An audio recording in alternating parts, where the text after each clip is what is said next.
So I'm about to pick this up and pull it apart here in a minute and kind of show what I've done.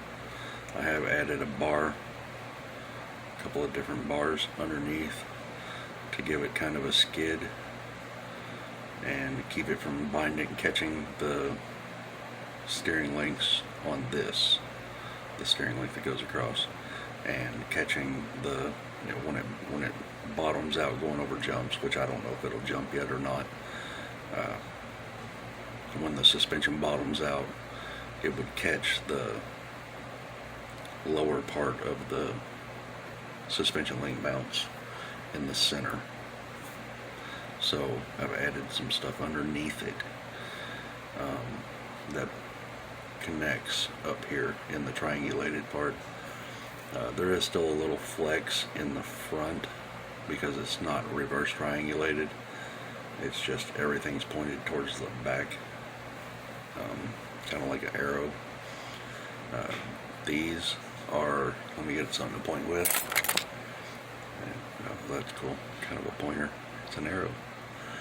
These are Orlando link ends,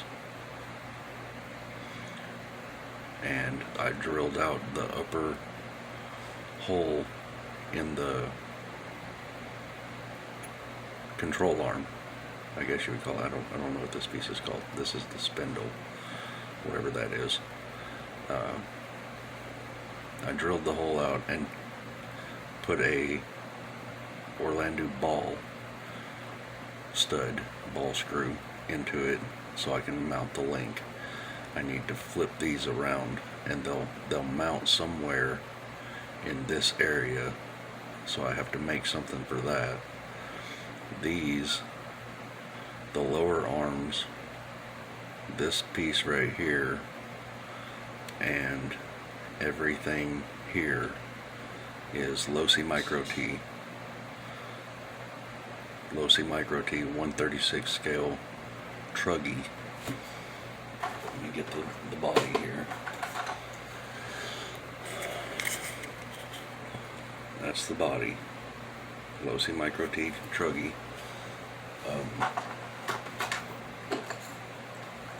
Front suspension pieces.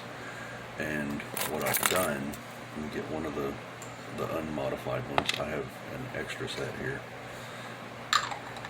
What I've done is cut this much off of it.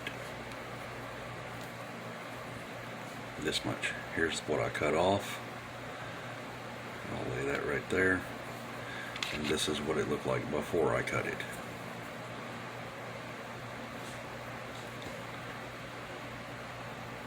The part that I cut off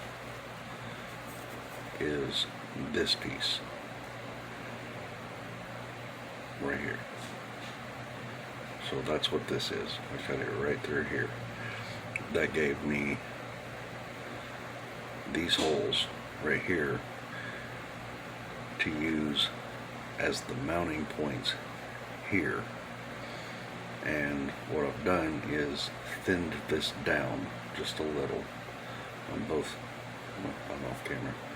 I thinned it down on the inside of those areas where the screw goes through. And if you know the Losi Micro T's, I think they're 89 millimeters wide at the outside of the tires, and since the Orlando PO2 is like 62 millimeters wide or something like that at the hubs, at the axles, I wanted the front to be narrower. So what I've got with that is that. So I don't know the exact measurement yet. Give me a second, I'll work that out. Figure out how narrow I've got this Micro T front end. Oh crap. I've got it setting on some heat sinks because I don't have shocks or upper links mounted yet. I have got this down to, give or take,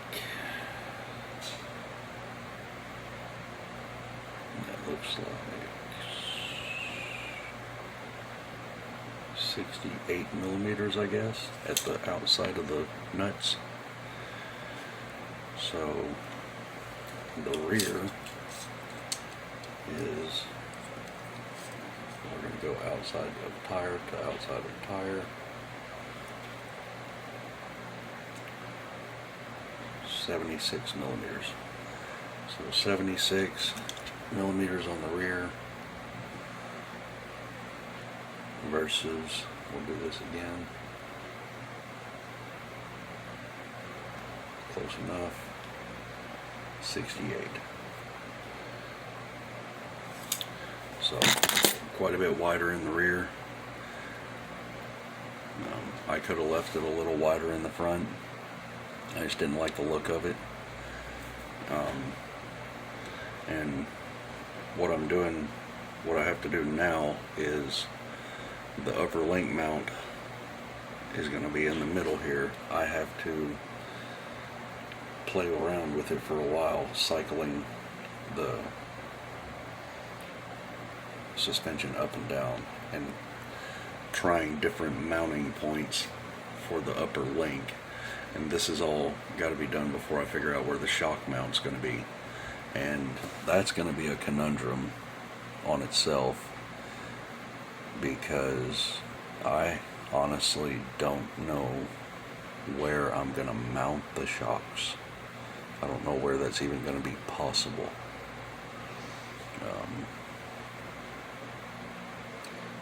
The steering link has this much travel. That's all the way in, and it'll fold all the way around if need be. So I got a really ugly solder point here because because in order to get it this narrow, I made this piece right here out of 3 pieces of brass.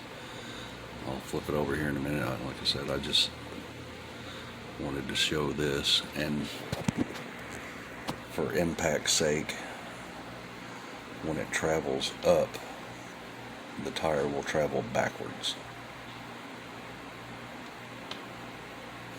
So, dune buggy style.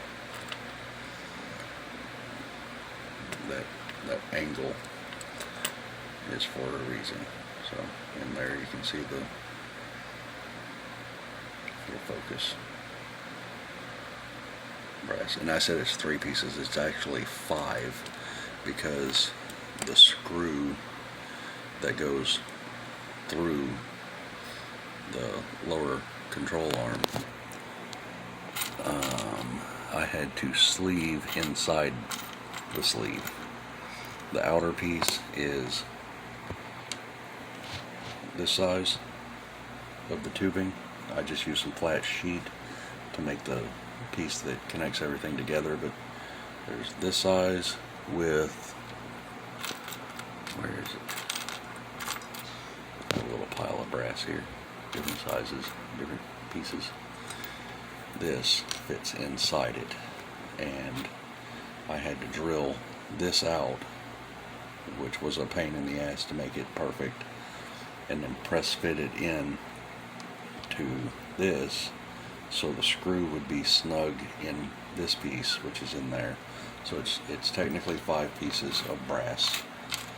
But with that said, I knocked it over already, so I will flip it over, show that piece better. It's not pretty. It serves a purpose. That's it. It is a little bent.